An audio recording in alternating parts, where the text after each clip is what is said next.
자, 들어가기 전에 워밍업으로 오늘 소식 간단히 몇 개만 말씀을 드릴게요.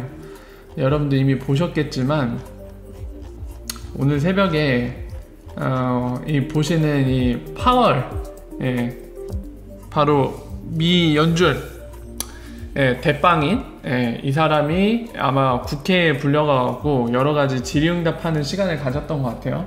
그 내용으로는 우리야 이제 암호화폐에 관심이 많으니까 이 사람이 이제 암호화폐 관련된 거 뭐 리브라라던가 여러가지 크립토 커런시에 대한 얘기를 나누는 거에 좀 관심을 가질 텐데, 사실은 주된 이야기는 경제에 관련된 얘기입니다. 그럴 수밖에 없는 게 이 사람은 미 연준 의장이죠.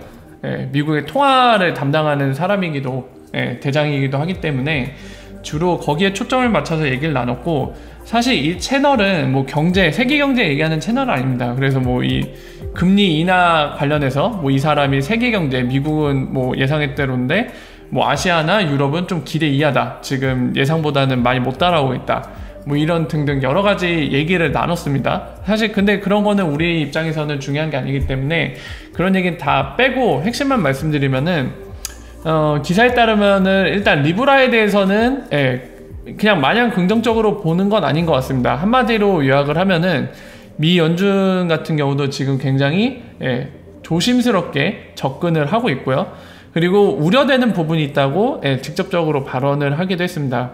뭐 여러분들 저랑 함께 얘기 나눠봐서 아시겠지만 상당히 우려할 게 많아요. 중앙은행 입장에서는 우려할 요소들이 굉장히 많습니다. 그래서 그런 우려를 하는 입장이고, 그 다음 쏘가 중요하거든요.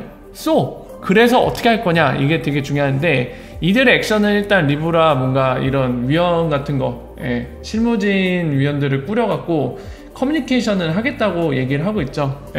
그리고 뿐만 아니라 다른 나라에 있는 중앙은행들과도 이것과 관련해서 뭔가 융통성 있게 유연하게 함께 대응을 할 거다, 협조적으로 할 거다, 이런 얘기들을 했습니다. 뭐 일단은 되게 약간 뭐라 해야 될까요? 항상 얘기 나오는 되게 중론적인, 되게 일반적인 제너럴한 답변인 거죠. 사실 이 안에는 어떻게 뭐 부정적이다, 긍정적이다 라고 딱히 얘기하기 힘든 약간 되게 모범답안 같은 얘기를 한 거예요, 사실상. 그래서 이들의 속내가 잘 드러나지 않는 답변인데, 어쨌든 분명한 건 그럼에도 불구하고, 일반적으로 제너럴하게 답변했음에도 불구하고 확실하게 우려점이 있다, 이런 것들은 걱정이 된다라고 얘기했습니다. 아무래도 페이스북이 금융기관도 아닌데다가 본인들 플랫폼 파워를 바탕으로 본인들이 만들어내는 그런 리브라 코인이라는 거를 글로벌 커런시로 만들겠다고 하니까 그것과 관련해서 굉장히 우려되는 게 많겠죠. 개인정보 면도 그렇고 그 커런시에 대해서 도대체 AML이나 CFT 이런 여러가지 커런시와 관련된 것들 준수해야 될 걸 과연 준수해낼 수 있을지, 이것부터 시작해서 여러가지 우려되는 점이 있다고 얘기를 했습니다. 그리고 페이먼트 관련된 것도 얘기했는데요, 그거 역시도 되게 일반적으로 얘기를 했습니다. 특별한 내용은 없어요. 뭐 이 사람이 그 국회의원들, 미국 국회의원들 답변에 뭐 미국의 페이먼트 뭐 미래라던가 또는 그 페스터 페이먼트라고 태스크포스 꾸려갖고 지금 하고 있잖아요, 미 연준이. 거기에 관련돼서 뭐 이제 그 채택을 내년 말까지죠, 아마 내년 말까지로 잘 기억하는데, 그 프로젝트가 그냥 리플로 하겠다. 그 DLT 기반은 그냥 리플이 제공하는 솔루션, 결국에 XRP 레저가 딴다는 얘기죠. 뭐 그렇게 하겠다, 이런 얘기를 해도 나왔으면 좋겠지만은 굉장히 일반적인 얘기를 했습니다. 그냥 그런 게 필요하고 그런 필요성에 대해 얘기를 하고 공감을 한 거죠, 국회의원들이랑. 그래서 하겠다, 뭐 이런 원론적인 얘기만 했을 뿐입니다. 그래서 뭐 특별하게 나온 얘기는 없는 것 같아요, 기존이랑 다르게. 워라워라 어서오세요. 자, 그리고 이것뿐만이 아니라 SEC도 얘기가 나왔습니다. SEC 얘기 나왔는데 그것도 간단히 말씀을 드릴게요. 이미 혜연민 님이 정리를 해주셔서 올렸는데 제가 리트윗을 했거든요. 이걸 참고하셔도 될 것 같고요.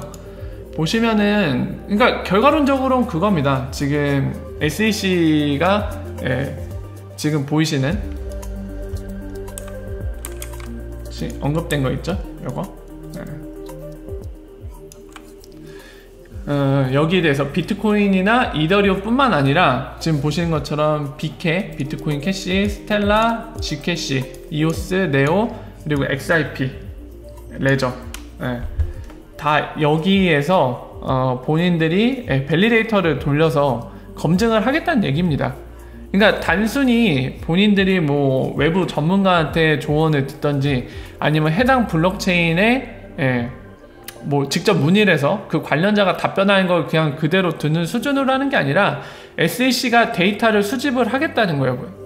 지금 언급되어 있는 블록체인에 대해서 비트코인, 이더리움, BK, 스텔라, 지캐시, 이오스, 네오, 그리고 XRP까지 해서 필요하면 그 안에 밸리데이터 같은 것들을 본인들이 직접 운영함으로써 그 실제로 그 블록체인이 어떻게 구조화되어 있는지 이런 정보들을 얻겠다는 겁니다. 그러니까 조사 단계죠. 조사 단계. 이런 것들을 직접적으로 실행하겠다는 겁니다. 근데 뭐 기사를 보기로는 이걸 풀 스테이트먼트 또는 이 전체 내용을 보진 않았는데 기사 내용을 보니까 직접 하겠다는 건 아니고 그러니까 간접적으로 하도로 맡겨서 하겠다는 얘기로 그렇게 보도한 자료가 있더라고요. 그래서 제가 직접 보지는 못했습니다만 전체 문구를 제가 다 본 건 아니에요. 방금 언급한 기사 내용이 맞다고 하면은 그러니까 일종의 사업을 맡기는 거죠. SEC가 이제 이런 블록체인에 대해 조사할 필요가 있는데 이거를 전문 업체한테 프로젝트로 맡겨서 사업으로 맡겨서 그 연구 결과 아웃풋을 받겠다는 거죠. 필요성이 있으니까. 자, 그래서 SEC가 어떻게 보면 이거는 본격적인 움직임이 있다고 봐야겠죠. 그동안에는 굉장히 수동적인 입장에서 그냥 ICO 형태로 된 그 중에서도 약간 시장 교란을 하거나 SEC가 봤을 때 피해자들을 양성할 것 같은 ICO로 보이는 애들, 시큐리티가 분명한데 SEC의 승인을 안 받고 막 거래를 하고 있는 친구들, 이런 친구들은 과감하게 과태료 때리면서 막 두들겨 팼거든요. 하지만 거기까지였습니다. 나머지에 대해서는 되게 수동적인데 이제 어느 정도 적극적으로 이제 조사에 나선 거죠, 본인들이. 그래서 앞으로의 행보가 더 궁금해지는데 이런 움직임을 통해서 알 수 있는 거는 확실히 지금 이런 블록체인 또는 암호화폐들이 단순한 뭐 사기라던가 신기루라고 볼 수 없는 단계에 접어들었다는 거를 이 현상에서도 확인할 수 있는 것 같습니다. 만약에 단순하게 사기나 뭐 신기루에 가까운 거면 이렇게 직접 나서진 않았겠죠. 조사를 한다는 거는 조사 뒤에 본인들이 어떻게 이거를 신기술들을 대응해야 될지 어떻게 하면 그 핀허브라는 거를 본인들이 만들었잖아요. 뭐였죠? 블록체인이나 DLT 이런 암호화폐 신기술들이 분명히 장점을 활용하면 혜택이 있는 건 분명한데 이게 악용됐을 때 사기 ICO 뭐 이런 걸로 피해자들을 양산을 내니까 그런 것들을 방지하는 가운데 어떻게 하면 좋게 쓰일 수 있을까? 이런 거에 있어서 아까 얘기했듯이 기존이라면 되게 수동적이었는데 이제는 적극적으로 그 방법을 찾아 나가겠다는 거죠. 그의 일환으로 첫 번째는 데이터를 수집하겠다는 겁니다. 그런 움직임을 지금 첫 스텝을 끝낸다고 보시면 될 것 같아요. 워라 어서오세요. 반갑습니다. 저 화 냈냐고요? 화까지는 낸 적은 없는데, 그러니까 저도 속상은 한데 어차피 좀 길게 저는 롱텀으로 보고 있는 입장이라서 속상은 하죠. 지금 당장 가격 내려가면. 근데 화까지 막 으아 막 이러면서 분노해갖고 뭐 초사이언 변신하는 것처럼 그런 적은 없는 것 같아요. 자, 그래서 SEC 관련된 것도 이렇고요. 간단히 몇 개만 더 말씀을 드리겠습니다. 그 스프링이 지금 보신 것처럼 니어 프로토콜이라는 데 투자를 했습니다. 이거는 하나의 블록체인이고요. 보신 것처럼 POS, 지분증명 형태로 된 겁니다. 그래서 역시나 기본 컨셉을 기억하시면 될 것 같아요. 스프링은 XRP 레저 또는 XRP 이코시스템, 바로 생태계에 도움이 되는데 투자를 하고 있거든요. 이거 역시도 도움이 된다고 판단해서 투자를 했습니다. 투자 명단을 보면은 역시 코인베이스 벤처도 껴있어요.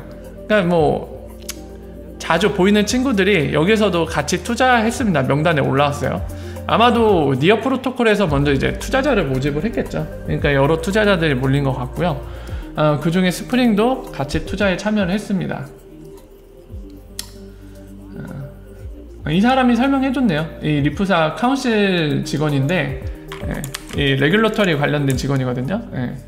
여기 써있네요. 벤더라고 되어 있네요. 아까 설명한 대로 이 노드들을 운영할 벤더를 고용하고 있다. 그러니까 사업을 맡기는 거죠. 자, 그렇고요. 뭐 일본에서 DMM 거래소가 오늘부터 XRP 현물 거래 시작했고 일본 기사 혜연비님이 유학하신 건데 이런 내용도 있다고 합니다. 근데 이거는 저는 좀 의외했던 거예요. 되게 내용을 보면은 그거거든요. 인도에서는 리브라를 제공할 계획이 없다고 페이스북이 밝혔다고 합니다. 기사에 따르면. 근데 그 제가 페이스북 그 주커버그가 뭐라 해야 될까요? 그 연간 보고 프리젠테이션 하는 걸 제가 한번 여러분들께 영상을 보면서 설명드린 적이 있잖아요. 근데 사실상 걔네가 이 페이먼트, 왓츠앱이나 이런 걸 이용해서 페이먼트, 개인 간에 돈을 보내고 송금하는 거를 가장 먼저 테스트한 데가 인도였거든요.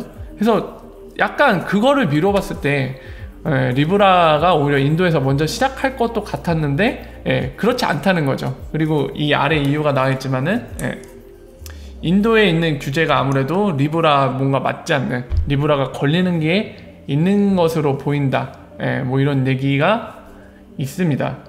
그래서 뭐 인도에는 뭐 실제로 이 내용대로 출시가 좀 장애물이 있을지도 모르겠는데 되게 궁금해요. 인도 상황이 좀 궁금한 게, 어느 기사는 항상 인도는 크립토 커런시가 밴 상태다, 금지 상태다 이러고, 어떤 데는 아니라고 하고 아직 뭔가 확실하게 결정된 게 없다라고 하는데 이제 현지인 말로는 후자예요. 아직 아무것도 결정된 게 없다고 얘기를 하고 있거든요. 그래서 굉장히 궁금합니다. 어떤 상태인지 궁금한데 정확한 소스를 좀 알 수가 없는 상태인 것 같아요. 그래서 인도에 대해서 좀 더 지켜봐야 되지 않을까 이런 생각이 듭니다. 그래서 이거 관련된 소식도 이 정도로 정리할 수 있을 것 같습니다. 간결하게. 네, 그러면 오늘 있었던 소식은 이 정도로 정리가 가능할 것 같습니다. 네. 아, 이것도 있네요. 한 가지 제가 빼놨는데 마지막으로 이것까지만 말씀드리면 되겠네요. 지금 보시면은 이 고잭이라는 데가 이 말레이시아에 있는 업체인데, 얘네가 여러분들 기억하실지 모르겠지만은 코인스 PH, 필리핀에 있는 코인스 PH, 이 친구들 아시죠 여러분들? 엑스라피드 파트너 거래소입니다. 여기에 정확히 기억 안 나는데 투자를 하긴 했어요. 해갖고 지분을 갖게 된 건지 인수합병을 한 건지 제가 정확히 기억 안 나거든요. 잠깐만 검색 좀 할게요. 인수합병을 했던 건가요? 고잭 코인스 PH. 아, 샀네요. 네, 사들였어요. 네, 사들였거든요. 그러니까 실질적인 코인스 PH의 주인입니다, 이 회사가. 근데 지금 보시는 것처럼 일본어라 그런데 번역하기 누르면 나오죠. 네. 전략적 동맹을 발표했대요. 파트너십을 맺었다는 거죠. 아, 인도네시아네. 말레이시아가 아니네요. 인도네시아의 고제크랑 그리고 태국의 시아문에 전략적 동맹을 발표했습니다. 그래서 이 전략적 동맹이 도대체 뭐에 의한 어떤 내용으로 한 건지는 모르겠지만 우리가 참고할 만한 거는 아까 그 사실이죠. 고잭이 실질적인 소유주 어디에? 코인스 PH라는 엑스라피드 파트너 거래소. 그 점은 좀 기억을 하면서 앞으로 어떤 소식이 들릴지를 보면 될 것 같습니다. 자, 그래서 이 정도로 오늘 소식은 핵심만 요약해서 정리할 수 있을 것 같습니다.